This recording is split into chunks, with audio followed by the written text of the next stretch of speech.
Greetings, lovers of lore. Thank you for joining me for the final installment of the Tarkir Dragonstorm story. This part of the story starts with Sarkhan in his new draconic form. The dragon whose heart he had stolen raged and wailed in his mind over what had been done to it. Sarkhan felt guilt, but what's done is done. There's no turning back now. The ritual that had transformed him had also altered the Dragonstorms, and now every dragon that came into contact with Sarkhan fell under his sway.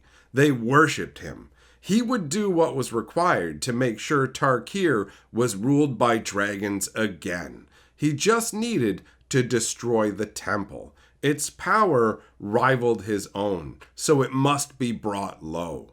In the meditation realm, all was chaos. Jace was already gone, and Narset watched as Bolus laughed maniacally, rising into the sky, freed finally, despite Ugin's desperate attempts to restrain him. And then the nothingness swallowed them up too. Elspeth grabbed Narset, who was carrying loot, and flew them out through the Omen Path and out of the temple itself. Narset's mind was reeling. Bolus had been loosed on the multiverse again. She didn't even notice that Elspeth had returned to save Vraska until Vraska asked, "What's happening?" as she looked up at the night sky. Narset realized it wasn't night. All light had been blocked out by innumerable dragons. This couldn't be a Dragonstorm. It had to be Sarkhan. Vraska demanded to know what had happened to Jace, but her question was ignored and loot was thrust into her hands as Narset and Elspeth discussed how to handle Sarkhan. Vraska hid herself and loot behind camouflaging magics.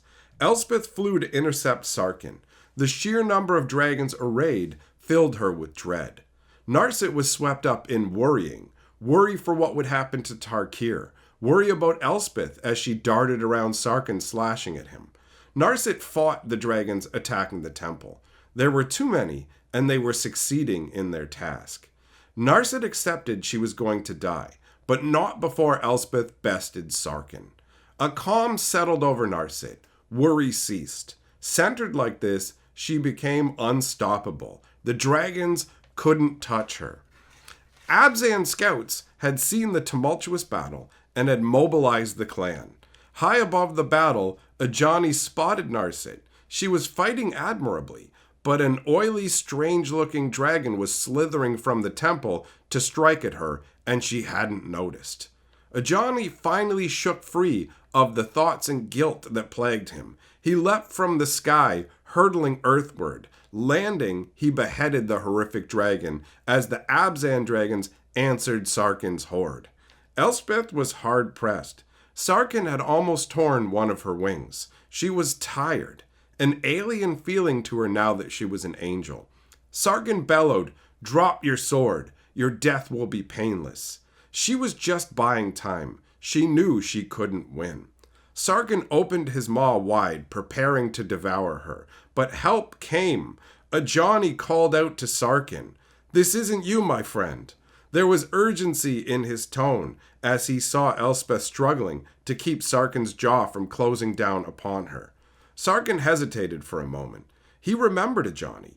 Narset raged at Sarkhan. "You used the Storm Nexus ritual. What did you sacrifice?" Guilt shone in Sarkhan's eyes, and Elspeth used this distraction to disentangle herself from his jaws. She fell towards the ground, her wings doing a poor job of slowing the descent. Ajani and Narset argued about whether Sarkhan was a worthwhile man. Ajani said he was honorable. Narset said he was delusional. Sarkhan's eyes blazed. "I will burn the multiverse." He dove towards the falling Elspeth, intent on finishing what he started.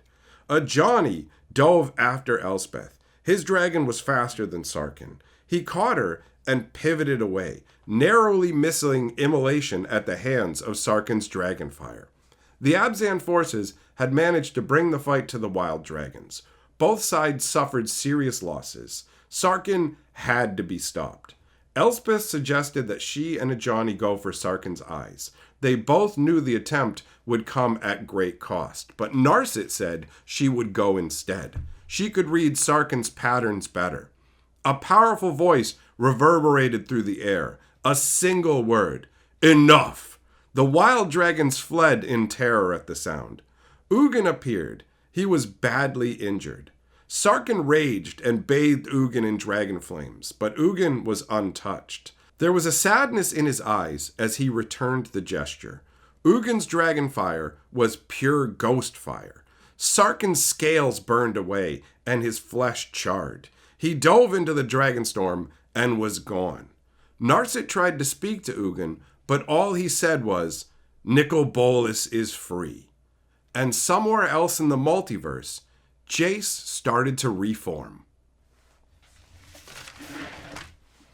And that ends the Dragonstorm story. I hope that you enjoyed it. Thanks for coming by. A big shout out to the channel's members and patrons for supporting what I do here. Now that this story is over, you can go and check out some more lore on this channel, because at the end of the day, lore is life.